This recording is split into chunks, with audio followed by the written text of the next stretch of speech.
నమస్తే, welcome to reality check. ప్రస్తుతం మనతో పాటు ఉన్నారు కాంగ్రెస్ సీనియర్ నేత తులసిరెడ్డి గారు. సార్ నమస్తే అండి. సార్, ఏపీలో కూటమి ప్రభుత్వం అధికారం చేపట్టి 9 నెలలు కావస్తోంది. సో ఒక 6 నెలల వరకు ప్రభుత్వం అడ్జస్ట్ కావడానికి ఏం పథకాలు చేపట్టాలి, లేకపోతే ఇచ్చిన వాగ్దానాలను ఎలా అమలు చేయాలి, దీని మీద కసరత్తు సరిపోతుంది. ప్రతిపక్ష పార్టీలుగా ఉన్న వాళ్ళు దాన్ని హనీమూన్ పీరియడ్ అని కూడా అంటూ ఉంటారు. అది కంప్లీట్ అయిపోయింది, డన్. ఇప్పుడు ప్రజలకు ఏం చేస్తున్నారు, ఇది ప్రజలు ఆలోచిస్తున్నారు. ముఖ్యంగా యువత జాబ్ క్యాలెండర్ గురించి ప్రశ్నిస్తున్నారు, అడుగుతున్నారు. ఇక ఈ రోజైతే విజయవాడలో ఒక ధర్నా చేపట్టడం జరిగింది. ధర్నా చేపడుతున్నందుకు గాను అరెస్టు చేశారు పోలీసులు. ఇది కూడా మనం వార్త చూస్తున్నాం. ఫస్ట్ ఆఫ్ ఆల్ ఏం చెప్తారు మీరు? ఏ సమాజంలో అయినా సరే యువత అనేది చాలా ఇంపార్టెంట్ వయసు అన్నమాట. అది యువత లేని నాడు నవత లేదు, నవత లేని నాడు నాగరికత లేదన్నాడు మహాకవి దాశరథి. అది వాస్తవం. ఎముకలు కృళ్ళిన వయస్సు మల్లిన సోమరులారా చావండి, నెత్తురు మండే శక్తులు నిండే యువకుల్లారా రారండి అన్నాడు మహాప్రస్థానం సృష్టికర్త మహాకవి శ్రీశ్రీ. కాబట్టి ప్రాచీన కాలం నుండి నేటి సమాజం వరకు ఏ దేశంలో అయినా ఏ సమాజంలో అయినా యువశక్తి అనేది ఒక ప్రధానమైన పాత్ర సమాజ నిర్మాణంలో వహిస్తుంది. కాబట్టి ఏ ప్రభుత్వాలైనా, కేంద్ర రాష్ట్ర ప్రభుత్వాలు, స్థానిక ప్రభుత్వాలు అన్ని కూడా యువతను గురించి ఒక ప్రత్యేక శ్రద్ధ చూపించాల్సిన అవసరం ఉంది. సరే, ఎంత చేసినా తక్కువే అనుకోండి, కానీ ఉన్నంతలో ఎక్కువ చేయాల్సిన అవసరం ఉంది.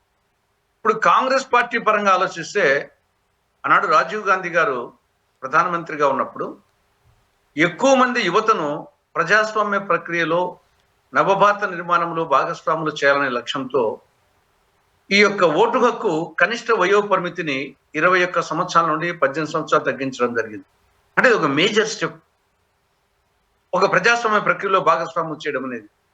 తర్వాత కాంగ్రెస్ హయాంలో వీలైనంత వరకు ప్రభుత్వ ఉద్యోగాల ఖాళీలు ఫ్రీక్వెంట్ గా భర్తీ చేయడం జరుగుతుండదు. వీలైనంత వరకు ఎవ్రీ ఇయర్ ఏదో డిఎస్సి ద్వారానో, లేకుంటే పోలీస్ రిక్రూట్మెంట్ బోర్డు ద్వారానో కానీ, లేకుంటే ఏపీపీఎస్సి కానీ ఏదో ఒక విధంగా వచ్చేసి ప్రభుత్వ ఉద్యోగాలు భర్తీ చేయడం జరిగేది. ప్రైవేట్ రంగంలో ఈ యొక్క స్కిల్ డెవలప్మెంట్, రాజీవ్ యువ కిరణాలు, ఈ ప్రోగ్రాం ద్వారా ప్రైవేట్ రంగంలో ఉద్యోగాలు కొన్ని కల్పించే వాళ్ళము. అన్నిటికంటే మేజర్గా స్వయం ఉపాధి పథకాలు, అటు ఎస్సీ కార్పొరేషను, బీసీ, ఇట్లా వివిధ కార్పొరేషన్ల ద్వారా, తర్వాత రాజీవ్ యువశక్తి పథకం ద్వారా, ఈ యొక్క స్వయం ఉపాధి పథకాల ద్వారా వాళ్ళకు సబ్సిడీతో ఉన్నటువంటి లోన్స్ ఇవ్వడము, వాళ్ళు సొంత కాలం మీద బతకడమే కాకుండా 10 మందికి ఉద్యోగాలు ఇప్పించడము, ఆ ప్రకారంగా కాంగ్రెస్ హయాంలో వీళ్ళంత వరకు చేయడం జరిగింది. దాని తర్వాత వైకాపా గవర్నమెంట్ వచ్చిన తర్వాత వాళ్ళు ప్రధానంగా యువతకు సంబంధించి 3 హామీలు ఇచ్చారు వాళ్ళ మేనిఫెస్టోలో. ఒకటి, ప్రత్యేక హోదా సాధించి ఉద్యోగాల విప్లవం తీసుకొస్తామని చెప్పారు, అక్కడ ఫెయిల్ అయిపోయారు. రెండవది, 2,30,000 రాష్ట్ర ప్రభుత్వ ఉద్యోగాలు ఖాళీగా ఉన్నాయి, వాటిని మేము అధికారంలోకి వస్తానే భర్తీ చేస్తామని చెప్పి, మిగతా ఈ వాలంటరీ పోస్టులు, ఈ యొక్క సచివాలయ పోస్టులు కాకుండానే రాష్ట్ర ప్రభుత్వ ఉద్యోగాలు 2,30,000 అని చెప్పారు. దాంట్లో ఒక 30,000 ఉద్యోగాలు తప్ప 2 లక్షల ఉద్యోగాలు భర్తీ చేయలేదు. మూడవది వచ్చేసి, ప్రతి సంవత్సరము జనవరి 1న జాబ్ క్యాలెండర్ రిలీజ్ చేస్తామని చెప్పారు, దాన్ని అమలు చేయలేదు. ఇవన్నీ వైకాపా ప్రభుత్వం యొక్క సంబంధం చెప్తున్నాను. తర్వాత విద్యార్థులకు సంబంధించి ఈ యొక్క విద్యా దీవెన, వసతి దీవెన, పీజీ కోర్సుల్లో, ఈ యొక్క పీజీ కోర్సులు చదివే వాళ్ళకు జీవో 77 ద్వారా అంతకుముందు కాంగ్రెస్ పార్టీ ఉండేది ఇచ్చేది, వీళ్ళు తీసేశారు. కాబట్టి ఆ విధంగా వాళ్ళు చేశారు. అప్పుడు కాంగ్రెస్ పార్టీ కానీ, వామపక్షాలు కానీ, ఇదే టీడీపీ కూటమి పార్టీలు ఆ రోజు ఈ యొక్క వైకాపా యువత పట్ల అవలంబిస్తున్న విధానాలు కరెక్ట్ కాదని చెప్పేసి వివిధ కార్యక్రమాలు, నిరసన కార్యక్రమాలు చేయడం జరిగింది. మరి ఈ నేపథ్యంలో టీడీపీ కూటమి అధికారంలోకి వచ్చింది. వీళ్ళు చేస్తా ఉండేది ఏమిటి? వీళ్ళు అంతకంటే యువతకు వచ్చేసి మరింత అన్యాయం చేస్తా ఉన్నారు. మెగా డిఎస్సి, చంద్రబాబు నాయుడు గారు ముఖ్యమంత్రి హోదాలో మొదటి సంతకము మెగా డిఎస్సి. ఇప్పుడు 2024 జూన్ 12వ తారీఖున మొదటి సంతకం. మొదటి సంతకం అంటే అర్థం ఏమి? మాక్సిమం ప్రామినెన్స్ ఇచ్చినట్టు కదా. అంటే ఆ రోజు నుంచో, మరుసటి రోజు నుంచో, లేదా ఒక వారం నుంచో, 10 రోజుల నుంచో ఇంప్లిమెంట్ కావాలా. అది తొలి సంతకం. అంటే తొలి సంతకం పెట్టడానికి ఇప్పుడు వచ్చేసి 9 నెలలు కావస్తా అంటే మెగా డిఎస్సి అది పెద్ద ఏమో మెగా అంటే పెద్ద మెగా ఏం కాదు, అది కూడా 16,347 ఉద్యోగ టీచర్ పోస్టులు భర్తీ చేస్తామని మొదటి సంతకం. 9 నెలలు అయింది, దానికి గతి లేదు. ఇదే వచ్చేసి పోస్ట్ పోన్ చేస్తున్నారు, ఇదో అంటారు అదో అంటారు, పోస్ట్ పోన్ చేయడమే జరుగుతూ ఉంది. రెండవది వచ్చేసి ప్రత్యేక హోదా ఇల్లు సాధించలేదు. మూడవది నిరుద్యోగ భృతి ఇస్తామని చెప్పారు. సూపర్ 6 హామీల్లో మొదటి హామీ వచ్చేసి నిరుద్యోగ భృతి. అంటే ఉద్యోగాలు వచ్చేంత వరకు నెలకు 3,000 చొప్పున ఇస్తామని చెప్పారు. ఇంతవరకు 9 నెలలు అయింది, పైసా ఇవ్వలేదు. 2024-25 బడ్జెట్లోనే కేటాయించలేదు. 2025-26 బడ్జెట్ కూడా కేటాయింపులే లేవు. కాబట్టి నిరుద్యోగ భృతి చెప్పిన మాట నిలబెట్టుకోలేదు. తర్వాత ఈ ఫీజు రియంబర్స్మెంట్, అంటే అది విద్యా దీవెన కానీ వసతి దీవెన కానీ పేర్లు మార్చుండొచ్చు, ఫీజు రియంబర్స్మెంట్ స్కాలర్షిప్స్. ఇప్పటికి 5 త్రైమాసికాలు, గతంలో వైకాపా పీరియడ్ లో 2 త్రైమాసికాలు, వీళ్ళు వచ్చిన తర్వాత 3 త్రైమాసికాలు, మొత్తం 5 త్రైమాసికాలకు సంబంధించి ఫీజు రియంబర్స్మెంట్ కింద 3,500 కోట్ల రూపాయలు, స్కాలర్షిప్స్ కింద హాస్టల్స్ కు 1,100 కోట్ల రూపాయలు, రెండు కలిసి 4,600 కోట్ల రూపాయలు బకాయిలు ఉన్నాయి. కాలేజీ యాజమాన్యాలు పిల్లల్ని ఇబ్బంది పెడుతున్నాయి. వాళ్ళ కాలేజీ యాజమాన్యం వాళ్ళ ఇబ్బందులు వాళ్ళకు ఉంటాయి, వాళ్ళ స్టాఫ్కి వచ్చి జీతాలు ఇవ్వాలా, మెయింటెనెన్స్ వాళ్ళ ఇబ్బందులు వాళ్ళు. గవర్నమెంట్ ఇవ్వడం లేదు, పిల్లలు ఇవ్వడం లేదు, ఇబ్బంది పడుతున్నాయి. కాలేజీ యాజమాన్యం పిల్లలను తల్లిదండ్రులను ఇబ్బంది పెడుతున్నారు చెల్లించడని. కాబట్టి ఇమ్మీడియట్ గా వాటిని బకాయిలు చెల్లించాల్సిన అవసరం ఉంది. కాబట్టి ప్రభుత్వం మీద అటు కాంగ్రెస్ పార్టీ పరంగా కానీ వామపక్షాలు కానీ సరే, వైకాపా ప్రతిపక్ష పత్రంగా నేచురల్ గా వచ్చేసి ప్రభుత్వం మీద, యువత సమస్యల మీద, విద్యార్థుల సమస్యల మీద పోరు సాగించడం జరుగుతుంది. ఆ సమస్యల పరిష్కారమే ముఖ్యం. దాని మీద వచ్చేసి ఎంత ఏ పార్టీలు అనేది కాకుండా వాళ్ళ సమస్య పరిష్కారం కావడం అనేది ముఖ్యం. సార్, ఇప్పుడు తొలి సంతకం చేశారు నిరుద్యోగులకి సంబంధించి, ఇది అందరికీ తెలిసిన విషయమే. ఖచ్చితంగా ఇచ్చిన పథకాలు ఎప్పుడు ప్రవేశపెట్టాం అనేది కాస్త డ్రాగ్ చేస్తూనో లేకపోతే బడ్జెట్ చూసుకుంటూనో ఇవన్నీ చేస్తూ ఉంటారు. కానీ పెట్టిన ఫైల్ పైన మొదటి సంతకానికి చాలా ఇంపార్టెన్స్ ఉంటుంది రాజకీయంలో. మనం చాలాసార్లు డిస్కస్ కూడా చేస్తూ ఉంటాం. దానికి అంటే వాళ్ళు తీసుకున్న నిర్ణయానికి, వాళ్ళు పెట్టిన సంతకానికి సంబంధించి ఈ రోజు యువత అడిగినందుకు గాను, శాంతియుతంగానే ధర్నా చేసినందుకు గాను వాళ్ళని అరెస్టు చేశారు. ఈ అరెస్టులని ఎట్లా చూడాలంటారు ప్రజాస్వామ్యంలో? అంటే ప్రశ్నించే హక్కు లేదా? ప్రశ్నిస్తే, గొంతు వినిపిస్తే జైలుకు పంపిస్తారా? అదే మీరు చెప్పిన 2 పాయింట్లు. ఒకటి, మీరు ఇచ్చిన మాట నిలబెట్టుకోకపోవడం అనేది ఒకటి, దాన్ని అడిగితే అరెస్ట్ చేయడం అనేది రెండవది. కాబట్టి మీరు చెప్పినట్లు మేనిఫెస్టోలో అనేక వాగ్దానాలు చేస్తూ ఉండొచ్చు, కానీ ఇక్కడ వాగ్దానాలతో పాటు తొలి సంతకం అనే దానికి సంతకాలు ముఖ్యమంత్రి హోదాలో, మంత్రుల హోదాలో అనేకం చేస్తూ ఉంటాం. కానీ తొలి సంతకం అనేది దానికి మేనిఫెస్టోలో చెప్పేటప్పుడు, ఎన్నికల సందర్భంగా చెప్పేటప్పుడు కానీ దానికి ఇంపార్టెన్స్ ఉంటుంది కాబట్టి తొలి సంతకం అన్నారు. కానీ తొలి సంతకం మెగా డిఎస్సి అంటే ఏమైనా 80,000 లక్ష కాదు, పెట్టింది 16,347 పోస్టులకు. దానికి కూడా తొలి సంతకానికి 9 నెలల తర్వాత కూడా అమలు కాకుండా పోతే అది ఇంకా అంతకంటే అసమర్థమైనటువంటి ప్రభుత్వం ఇంకోటి ఉండదు. దాన్ని ప్రతిపక్షాలు, అది కాంగ్రెస్ పార్టీ కానీ వామపక్షాలు కానీ మిగతా వైకాపా కానీ దాన్ని ప్రశ్నించే, దాని ప్రజాస్వామ్య పద్ధతిగా నిరసన కార్యక్రమాలు చేస్తే వాళ్ళు అరెస్ట్ చేయడం అనేది ఇది మరింత అప్రజాస్వామికం. ఒకటి, మాట తప్పడము, 2 అప్రజాస్వామికం. రేపు వైసీపీ వాళ్ళు కూడా మనం చూస్తూ ఉన్నాము, ధర్నాకు సిద్ధమవుతున్నారు. మీరు కూడా ఏకీభవించేలా కనిపిస్తున్నారా? మీరు కూడా వాళ్ళతో కలుస్తారా? ఎందుకంటే కొన్ని సమస్యలకి సంబంధించినప్పుడు పార్టీలకు సంబంధం లేకుండా పోరాడుతూ ఉంటారు. అంటే ఇప్పుడు సరే, పార్టీలు వేరు కాబట్టి ఎవరెవరు పార్టీల పరంగా ఈ రోజు మేము చేశాము, రేపు వాళ్ళు చేస్తున్నారు. కానీ ప్రతిపక్ష పార్టీగా వామపక్షాలు చేస్తున్నారు. కాబట్టి ఏదైనా ఒక అకేషన్ వచ్చినప్పుడు, ఒక ఇష్యూ మీద సరే ఆ పక్క నుండి వాళ్ళ నుండి ఇన్విటేషన్ వచ్చినప్పుడు మేము పార్టీ అధిష్టాన వర్గం ఆలోచించి మేము చేస్తాం. కానీ ఇప్పుడు ప్రస్తుతానికి వచ్చేసి సరే, వాళ్ళ కార్యక్రమం వాళ్ళదే, మా కార్యక్రమం మాదే. మా ఇండియా లెఫ్ట్ పార్టీల వరకు మాకు ఇబ్బంది లేదు, ఎందుకంటే లెఫ్ట్ పార్టీస్ మేము ఇండియా కూటమి ఉన్నాం కాబట్టి వాళ్ళకు మాకు అది అన్ని సమస్యల మీద సారూప్యత ఉంటుంది.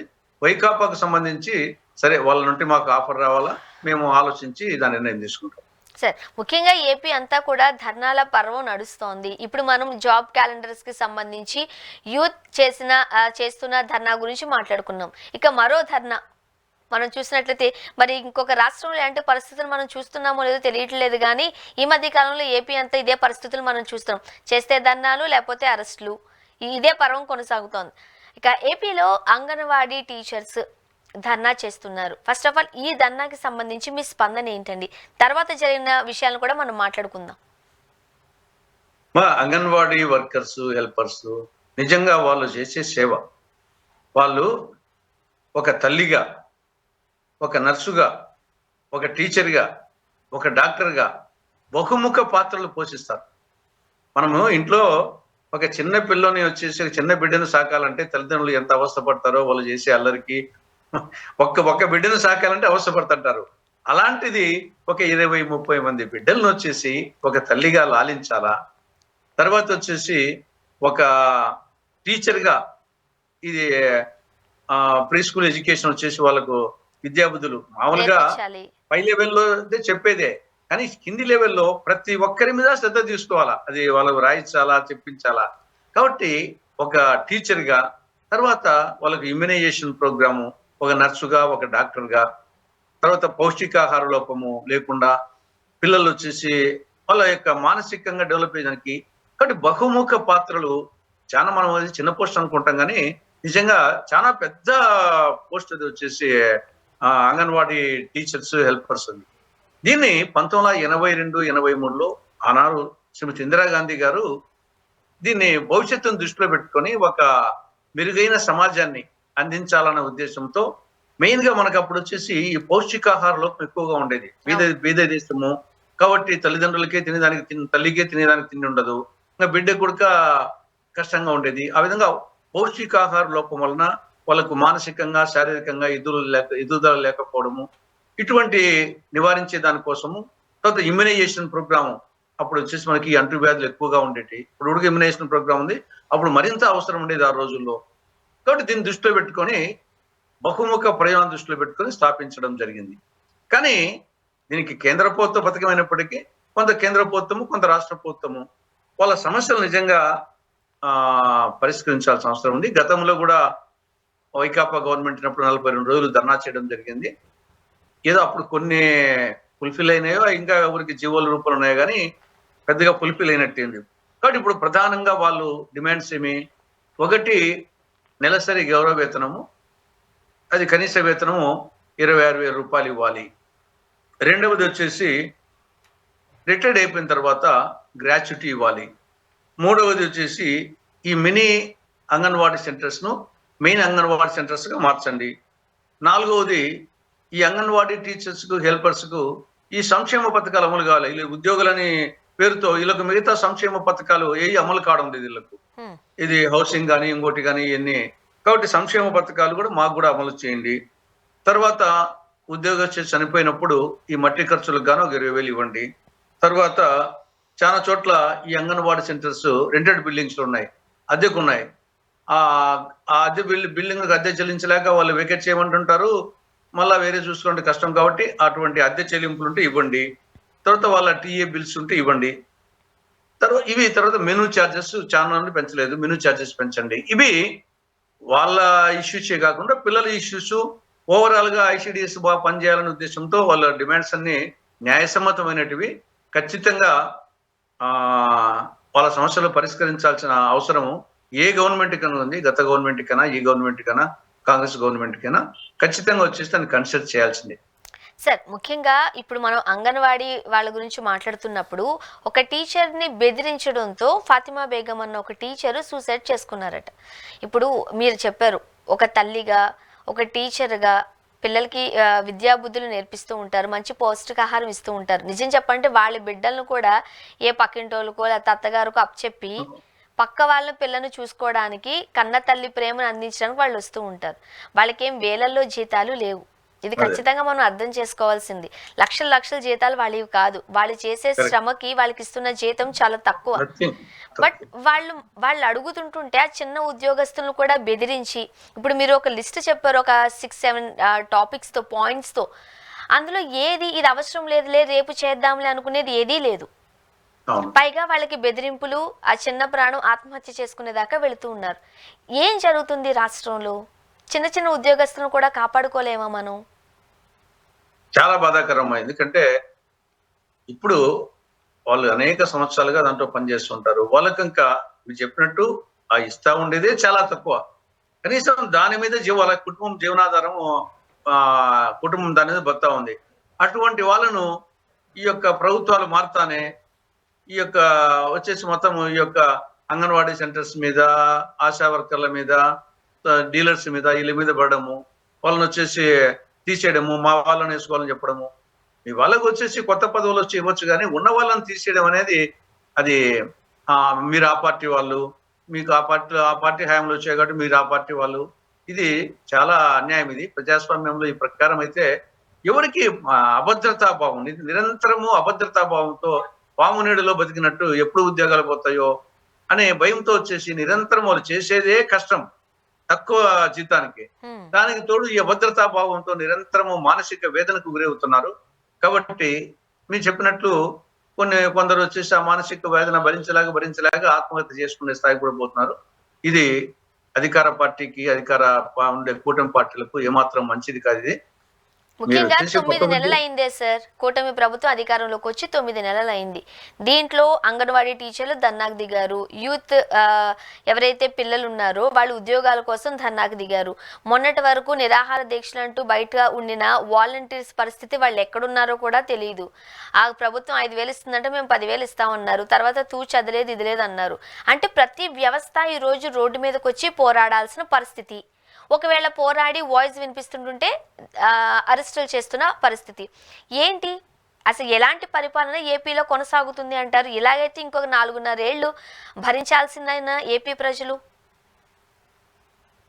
మా గతంలో వైకాపా పార్టీ మీద వ్యతిరేకత వచ్చేదానికి 5 సంవత్సరాలు పట్టింది. కానీ కూటమి ప్రభుత్వానికి 9 నెలలకే అంతకంటే ఎక్కువ వ్యతిరేకత మొదలైంది అన్ని వర్గాల్లో. ప్రధానంగా వచ్చేసి వీళ్ళు సూపర్ 6 హామీలు ఆ రోజు వచ్చేసి అన్ని విషయాలు తెలుసు. రాష్ట్రము అప్పుల రుణాంధ్రప్రదేశ్గా ఉండేది తెలుసు, ఇబ్బందులు ఉండేది తెలుసు. అన్నీ తెలిసి కూడా ఆ రోజు వీళ్ళు ఏం చెప్పారు?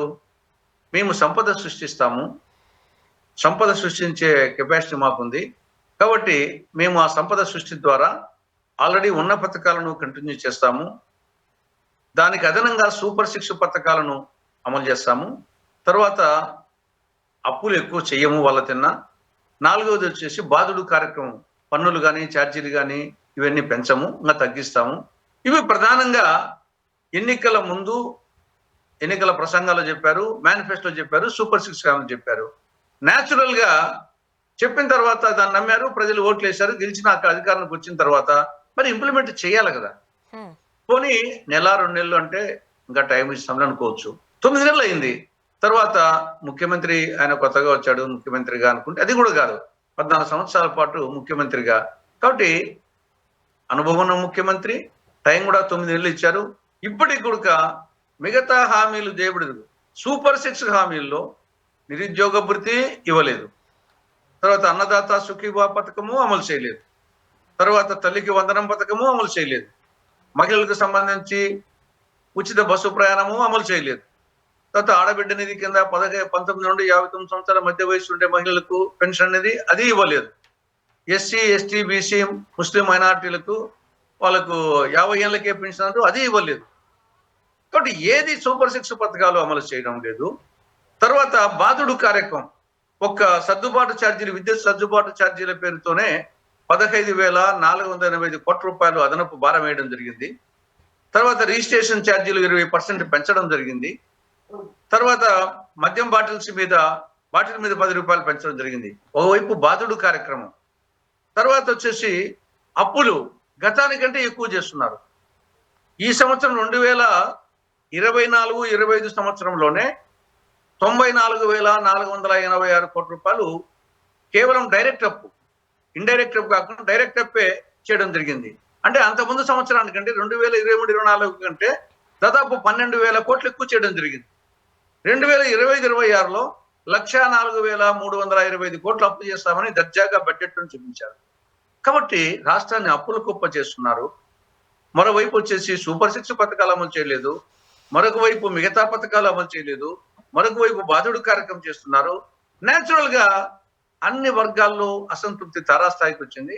పర్యవసానమే అంగన్వాడీ టీచర్స్ ధర్నాలు కానీ, ఈ యొక్క యూత్ సంబంధించి కానీ, ఇంకా రాబో రోజుల్లో రైతులు, మహిళలు, అన్ని వర్గాల వాళ్ళు నిరసన కార్యక్రమాలు చేయక తప్పదు.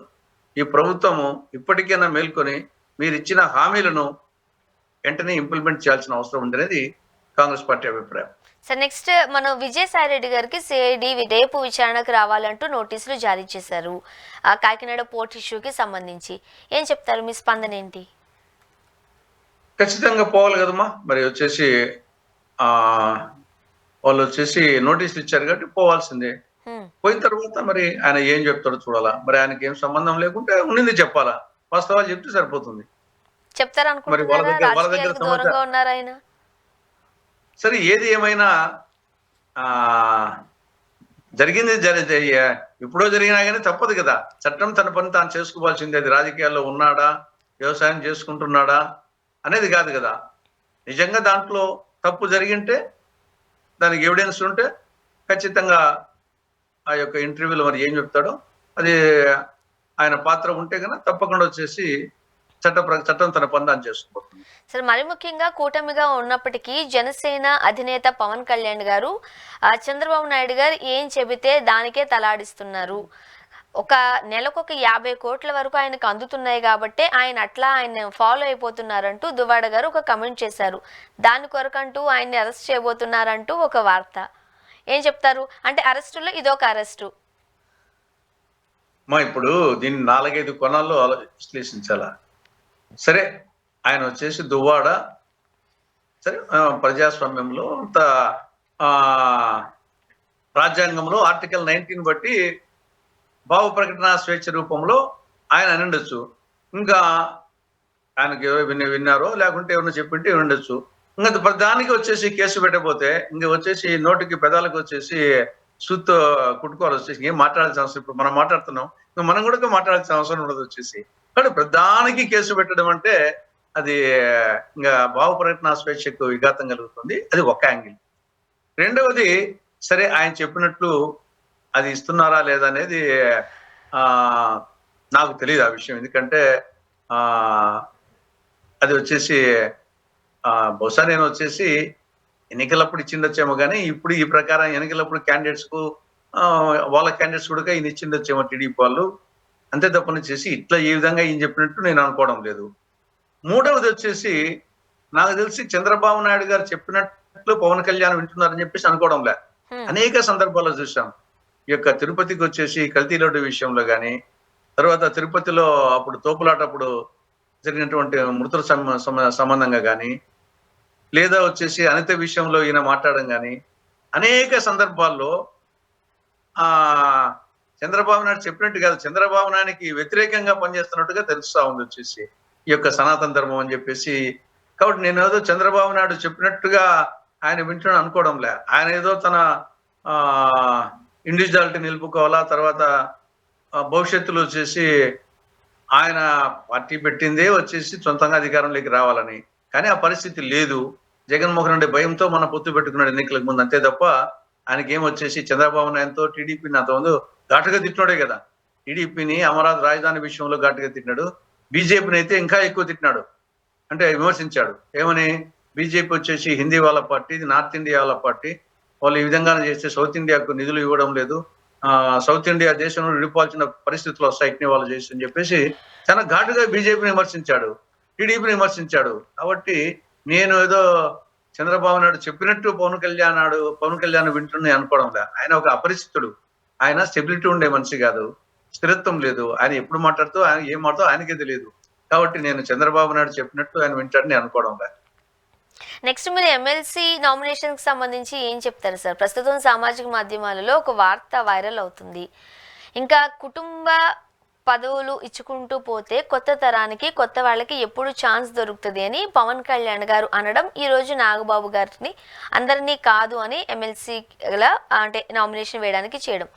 అంటే మీరు చెప్పడానికి ముందే ఒక విషయం మీతో అందాం అనుకుంటున్నా. రాజకీయాలలో పదవులు ఆశించకుండా, పదవులు కోరుకోకుండా, అధికారం కాంక్ష లేకుండా ఎవరు రాజకీయాల్లోకి వస్తారు అంటే ఒక రకంగా చెప్పాలంటే అలా ఎవరూ లేరు. అందరికీ పదవి కావాలి, అధికారం కూడా కావాలి. కానీ మాకు అధికారం వద్దు, పవర్ వద్దు అని చెప్పుకుంటేనే ఇలాంటి ప్రశ్నలు తలెత్తుతాయి. ఆ రోజు వద్దు, మేము అది కాదు అని అన్నారు. మా అధినేత ఏం చెప్తే అది మేము వింటాము, మాకు పదవుల మీద ఆశ లేదు అంటూ కూడా నాగబాబు గారు ట్వీట్ చేశారు. బట్ ఈరోజు నామినేషన్లో ఉన్నారు. ఏం చెప్తారు? ఇదే నేను వచ్చేసి మాట మీద నిలబడే వాళ్ళు అతి కొద్ది మంది మాత్రమే ఉంటారు ఈ సమాజంలో. దాదాపు వచ్చేసి 99% వాళ్ళు మాట తప్పే వాళ్ళే. ఆ మాట తప్పే వాళ్ళ కేటగిరీలో అటు నాగబాబు గారు వస్తారు, అటు పవన్ కళ్యాణ్ గారు వస్తారు.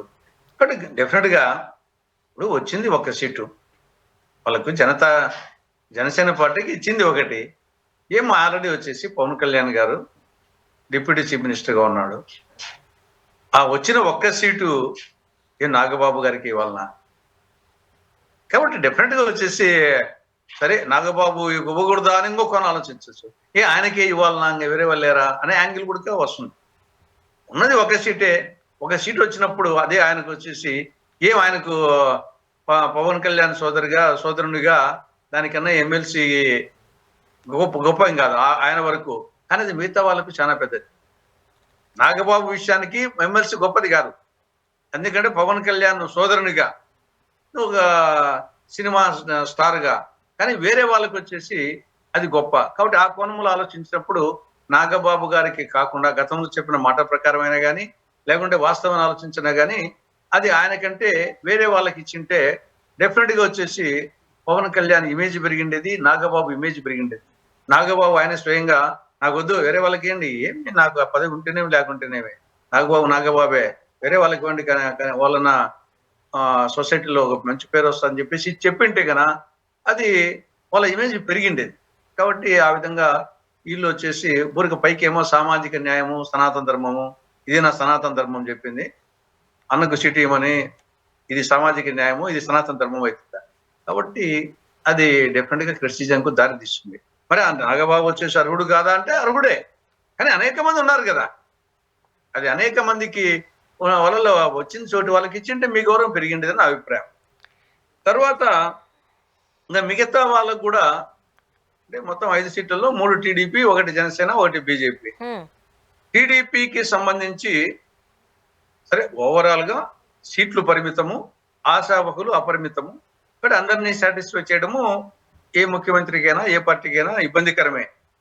కానీ ఉన్నంతలో వచ్చేసి ఏ మేరకు చేశామని ఆలోచించాల్సిందే. అందరినీ సాటిస్ఫై చేయడం కష్టమే. ఇక్కడ వీళ్ళు టీడీపీ తరఫున ఇచ్చింది 3. ఒకరికి వచ్చేసి బీద రవిచంద్ర యాదవ్, తర్వాత బిటి నాయుడు, కావలి గ్రీష్మ. దీంట్లో అందరూ అర్హులే కాదని లేదు, కానీ ఇంకా చాలా మంది ఎక్స్పెక్టేషన్స్ ఉన్నారు. ఇప్పుడు బీద రవిచంద్ర యాదవ్ డెఫినెట్ గా వచ్చేసి ఆయన టీడీపీలో సీనియర్ నాయకుడే. కానీ ఇటీవలనే బీద మస్తాన్ రావు, ఆయన సోదరుని అనుకుంటాను, బీద మస్తాన్ రావుకు రాజ్యసభ సీట్ ఇవ్వడం జరిగింది ఇటీవలనే. కాబట్టి బీద మస్తాన్ రావుకు రాజ్యసభ సీటు, బీద రవిచంద్ర యాదవ్కు మళ్ళా ఎమ్మెల్సీ ఇవ్వడం అనే దానికంటే కూడా ఈయన అర్హుడు కాదని చెప్పడంలే. కానీ ఆయనకు బీద మస్తాన్ రావు గారికి ఒకరికి ఇచ్చాం కాబట్టి, చాలా మంది ఆశావకులు ఉన్నారు కాబట్టి ఇంకొకరికి ఇచ్చే అవకాశం ఉన్నది, అది ఒకటి పోయింది. ఈయన అర్హుడు అనర్హుడని చెప్పడంలే, కానీ మిగతా వాళ్ళు ఉన్నారు అర్హులు చాలా మంది, ఆ కోణము. తర్వాత బిటి నాయుడు ఆల్రెడీ సిట్టింగ్ ఎమ్మెల్సీలో యనమల రామకృష్ణుడు, అశోక్ బాబు, దువారపు రామారావు, బిటి నాయుడు, జంగా కృష్ణమూర్తి, 5 మందిలో 4 ఇవ్వలేదు, బిటి నాయుడుకి ఇచ్చారు. నా అభిప్రాయము సిట్టింగ్ వాళ్ళకి వచ్చేసి ఆల్రెడీ ఒకసారి ఉన్నారు కాబట్టి మీకు వద్దని చెప్పేసి కొత్త వాళ్ళకి ఇచ్చింటే ఈయన ప్లేస్ లో కొత్త వాళ్ళకి వచ్చిండేది. ఆయన ఆల్రెడీ సిట్టింగ్ ఎమ్మెల్సీ ఒకసారి అవకాశం ఇచ్చారు, ఆయన పార్టీ పరంగా ఉపయోగించుకోవచ్చు. Party nominated post corporation chairman ఇవ్వచ్చు, ఎమ్మెల్సీలు, రాజ్యసభ, తర్వాత పార్టీ పరమైన పోస్టులు అనేకం ఉంటాయి. పార్టీ పరంగా ఉపయోగించవచ్చు ఆయనకు వచ్చేసి. ఆ విధంగా ఒక ఛాన్స్. తర్వాత కావలి గ్రీష్మ వచ్చేసి ఆల్రెడీ ఈవిడ రాష్ట్ర మహిళా సహకార ఆర్థిక సంస్థ చైర్మన్ గా ఉంది. ఆల్రెడీ ఒక పదవి ఇచ్చి గౌరవించారు. అటువంటప్పుడు మళ్ళా ఇంకొక అడిషనల్ పదవి బదులు అనేక మంది మహిళలు ఉన్నారు, ఎస్సీలు ఉన్నారు, కాబట్టి అనేక మందికి అవకాశం ఇచ్చిండొచ్చు. ఆవిడకి ఆల్రెడీ ఒక పదవి ఉంది కాబట్టి. ఇంకొకటి వచ్చేసి ఆవిడ విషయంలో కావలి ప్రతిభాభారతి మాజీ స్పీకర్ కుమార్తెగా ఓకే. కానీ రెండవ అంశం ఉంది. ఆవిడ 2022 మహానాడులో తొడగొట్టడము, తర్వాత బూతు పురాణం చెప్పడము, ఇవి బూతులు మాట్లాడిన వాళ్ళు ఉన్నారు కానీ తొడగొట్టిన వాళ్ళు, దట్టు లేడీస్ తొడగొట్టిన వాళ్ళు నేను ఇంతవరకు చూడలే. ఏ పార్టీలో కూడా మహానాడులో అంత పెద్ద మీటింగులో తొడగొట్టినటువంటి మహిళలు చూడలే. ఏం సందేశం ఇస్తారు ఇప్పుడు ఈ విధంగా? ప్రతిభాభారతి యాంగిల్ వచ్చేసి ఓకే బాగుంది, ప్రతిభాభారతి కూతురుగా. కానీ రెండవ యాంగిల్ వచ్చేసి అంటే రేపు చంద్రబాబు నాయుడు, లోకేష్ ఇల్లు కూడా తొడలు కొట్టే వాళ్లకు, బూతులు వినిపించే వాళ్లకు ప్రమోషన్ ఇస్తారు. ఆల్రెడీ ఒక చైర్మన్ పోస్టును కానీ ఇస్తారు. ఏ విధంగా జగన్మోహన్ రెడ్డి ఇంతమంది వచ్చేసి ఎవరు బూతు పురాణం బాగా మాట్లాడితే కొడాలి నానేటువంటి వాళ్ళకు వాళ్ళు మాట్లాడితే ముస్లింలు నమ్ముకొని ఈయన ఎంకరేజ్ చేసేవాడు. అందువల్ల ఈ విధంగా తయారని చెప్పేసి అందరూ విమర్శించలేం కదా. మరి ఇప్పుడు దీనికి అంతకన్నా ఏం సమాధానం చెప్తారు టీడీపీ వాళ్ళు వచ్చేసి? కావలి గ్రీష్మ విషయంలో ఆల్రెడీ చైర్మన్ పోస్ట్ ఇచ్చారు. అంటే తొడలు కొట్టిన వాళ్ళకు రేపు వచ్చేసి ఇంకా టీడీపీలో ఎంకరేజ్మెంట్ ఇస్తున్నట్టు మీరు కూడా. కాబట్టి ఇవి నేను అబ్జర్వ్ చేసినట్టు. నేను వచ్చేసి వాళ్ళు ఎవరు అనర్హులని చెప్పడంలే, అందరూ అర్హులే. కానీ మాకు వచ్చిన కాంగ్రెస్ పార్టీ పరంగా మాకు వచ్చిన ఇబ్బంది ఏం లేదు ఎవరికి ఇచ్చినా కానీ. కానీ జనరల్ గా మనం వచ్చేసి ఏదో వాళ్ళు సామాజిక న్యాయం చేశారు, మేము వచ్చేసి 2 బీసీలకు ఇచ్చాము, ఎస్సీకి ఇచ్చాము అంటే మిగతా వాళ్ళకు ఎస్టీలకు ఇవ్వలేదు, ఇది సామాజిక అన్యాయం అనాలా? 2 బీసీలకు ఇచ్చి ఒక ఎస్సీకి ఇచ్చేసి ఇదే సామాజిక న్యాయం అంటున్నారు. మరి ఎస్టీలకు ఇవ్వలే, మైనార్టీలకు ఇవ్వలే, బీసీలో యాదవ బోయేతర 139 ఉపకులాలకు ఇవ్వలే, కమ్మకి ఇవ్వలే, రెడ్డికి ఇవ్వలే, వెల్లమకి ఇవ్వలే, బలిజకి ఇవ్వలే, బ్రాహ్మణునికి ఇవ్వలే, వైశ్యకి ఇవ్వలే, క్షత్రికి ఇవ్వలే, మైనార్టీలకు ఇవ్వలే, వీళ్ళందరికీ అన్యాయం చేసినట్ట. కాబట్టి ఇటీవల ఫ్యాషన్ అయిపోయింది ప్రతి ఒక్కరికి సామాజిక న్యాయం అని చెప్పేసి ఇచ్చేది. సామాజిక న్యాయం అంటే సామాజిక న్యాయం అంటే ఏమి? సమాజంలో అన్ని వర్గాల వారికి న్యాయం చేయడం సామాజిక న్యాయం. అంతే తప్పనిచ్చేసి ఏదో ఒక కులానికి చేస్తానే సామాజిక న్యాయం అంటే ఎట్లా? సామాజిక న్యాయం అంటే సమాజంలో అన్ని వర్గాలకు. కాబట్టి మీకు తక్కువ 3 పోస్టులు కూడా అందరికి ఇవ్వలేరు అంతవరకు చెప్పండి. కానీ అదేదో మేము వచ్చేసి 2 బీసీలకు ఇచ్చాం, ఒక ఎస్సీ మాలకు ఇచ్చాం, ఇదే సామాజిక న్యాయం అంటే ఇంకా మిగతా వాళ్ళకి ఇవ్వని వాళ్ళందరికీ సామాజిక అన్యాయం చేసినట్ట. అంటే వాళ్ళ ఓట్లు అవసరం లేదా? వీళ్ళ ఓట్లైనా మీకు కావాల్సింది? కాబట్టి ఇబ్బందులు ఉంటాయి ఏ పార్టీకైనా తక్కువ ఉన్నప్పుడు. ఆ కోణంలో చెప్తే బాగుంటుంది. కానీ ఇది ప్రతి పార్టీకి ఫ్యాషన్ అయిపోయింది సామాజిక న్యాయం చెప్పడం. దీన్ని కూడా ఆలోచించాల్సిన అవసరం ఉంది. చూద్దాం సార్ ఏం జరగబోతుందో. థ్యాంక్ యూ సో మచ్ అండి, మీ అభిప్రాయాలు మాతో పంచుకున్నారు సార్. Thank you. నమస్తే. ఇది వాళ్ళ రియాలిటీ చెక్. Stay tuned.